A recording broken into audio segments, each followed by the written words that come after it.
হয়েছিল। চোখ বলবে মাহমুদ আমি দেখতে চাই না, কিন্তু এই চোখ দিয়ে সে অন্যায় জিনিসের দিকে তাকিয়েছে।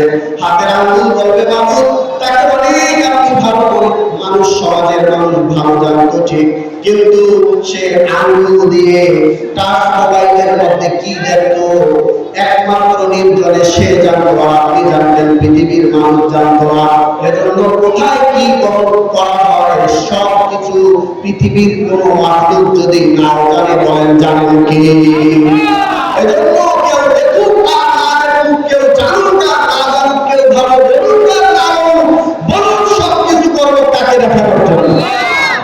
এজন্য আল্লাহ পাকের দরবারে আমাদের যথাযথ কবুল করতে পারলে সমাজ আবার শান্তি ফিরে আসবে কি আসবে না? যদি সমাজের মধ্যে শান্তি পেতে চাই নিজেকে পরিশুদ্ধ করা লাগবে। ব্যক্তি পরিশুদ্ধ হলে সমাজ পরিশুদ্ধ হবে, সমাজ পরিশুদ্ধ হলে রাষ্ট্র পরিশুদ্ধ হবে। আজকে রাষ্ট্রের প্রতিটি অন্ধে অন্ধে অশান্তি, ফিতনা, ফাসাদ, ধর্ষণ, খুন, খারাপিতে ভরে গেছে, সুদ ঘুষে ভরে গেছে। শুধুমাত্র আল্লাহর দেওয়া নিয়ামত যথাযথ কদর না করার কারণে, আল্লাহর বিধান না মানার কারণে আজকে সমাজে এই অরাজকতা ধরে বলেন ঠিক কিনা? এই অরাজকতা থেকে বাঁচতে হলে আমাদের জীবন ব্যবস্থা গ্রহণ করতে হবে ইসলামকে। কাকে গ্রহণ করতে হবে বলুন? ইসলামকে।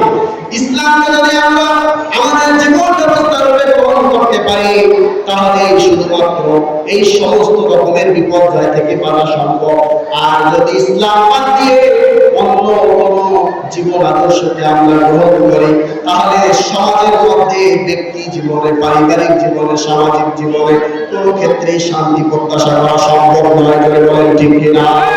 সমাজে আমাদের মানুষ আছে ইসলামকে ব্যক্তি জীবনে ফিট না করার কারণে অসংখ্য সম্পদ রয়েছে, কোটি কোটি টাকা রয়েছে, অট্টালিকা রয়েছে, বাড়ি গাড়ি রয়েছে ঠিক, কিন্তু ব্যক্তি জীবনে ইসলামকে গ্রহণ না করার কারণে আজ সমাজে অশান্তি, ফিতনা, ফাসাদে ভরে গেছে।